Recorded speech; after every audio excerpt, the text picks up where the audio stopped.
Welcome class 8th in today's class. Students, today we will start our next chapter, Colonization of India from Trade to Territory. In this chapter we will study advent of European companies in India, English East India Company, French East India Company, different rivalries and other relevant topics. But before we start our chapter, let's understand some new key terms that is given in your book. First key term is charter. Charter, the grant of rights and privileges to a company, group of people, always a written document. Charter क्या होता है? Charter एक तरह से rights grant करना होता है किसी भी कंट्री को, अपने यहाँ के कंपनी को या फिर ग्रुप ऑफ पीपल को, कि वो कहीं और जा सकते हैं, ट्रेडिंग कर सकते हैं, या फिर हम कह सकते हैं कि एक तरह से अनुमति देना ट्रेडिंग के लिए, ये चार्टर कहलाता है। ये हमेशा रिटन डॉक्यूमेंट होता है। Second, customs duty, tax charge on the import of foreign goods. Custom duties क्या होते हैं? एक तरह से टैक्सेस होते हैं जो फॉरेन गुड्स के को इंपोर्ट करने पर लगाए जाते हैं, एक तरह से टैक्स है। नेक्स्ट है export, to sell goods to foreign countries. Export सब समझ सकते हैं। एक्सपोर्ट का मतलब होता है कोई भी चीज़ फॉरेन कंट्रीज़ को बेचना। हमारे यहाँ से जो डिफरेंट टाइप के प्रोडक्ट्स दूसरी कंट्रीज़ में जाते हैं उसे हम एक्सपोर्ट कहते हैं, जो हम सेलिंग का काम करते हैं। Next, import, to buy goods from foreign countries. Foreign countries से किसी भी तरह के प्रोडक्ट को, किसी भी तरह के रॉ मटेरियल को या कुछ भी खरीदना, वो इंपोर्ट कहलाएगा।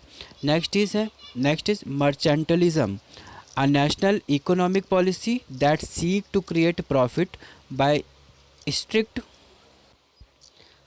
control of trade so as to increase power of the nation.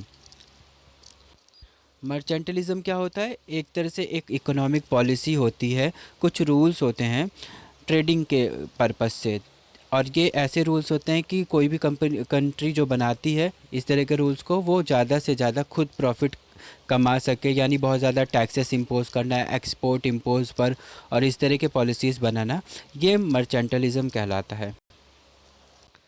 Next is monopoly, complete control of trade. Monopoly means trading पर पूरी तरीके से कंट्रोल होना है। जैसे ब्रिटिश गवर्नमेंट हमारे यहाँ पर आती है, तो शुरू में तो उन्होंने कुछ टैक्सेस लगाए थे, लेकिन फिर वो पूरी तरह मोनोपोली अपना लेते हैं, यानी हर तरह से ट्रेडिंग पे उनका कंट्रोल हो जाता है।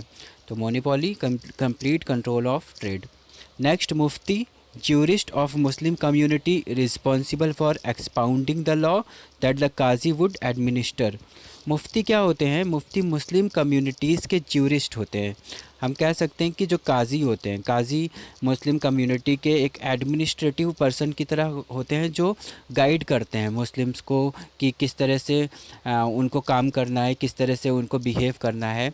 और मुफ्ती उनके उन्हीं सारी इंस्ट्रक्शंस को, उन्हीं सारी चीज़ों को लोगों को फॉलो कराने के लिए, मुस्लिम कम्युनिटीज़ को फॉलो कराने के लिए रिस्पॉन्सिबल होते हैं। तो मुफ्ती का काम ये होता है। नेक्स्ट है काजी। तो काजी क्या होते हैं? जज होते हैं एक तरह से मुस्लिम कम्युनिटीज़ के। नेक्स्ट, सिपाही, an Indian soldier serving in the British army. British army में जो आर्मी के लोग थे, ब्रिटिश सोल्जर्स, इंडियन सोल्जर्स, वो सभी को सिपाही कहा जाता है। So these are some new key terms in your chapter 2nd. In our next class, we will continue this chapter. Till then, take care and have a nice day.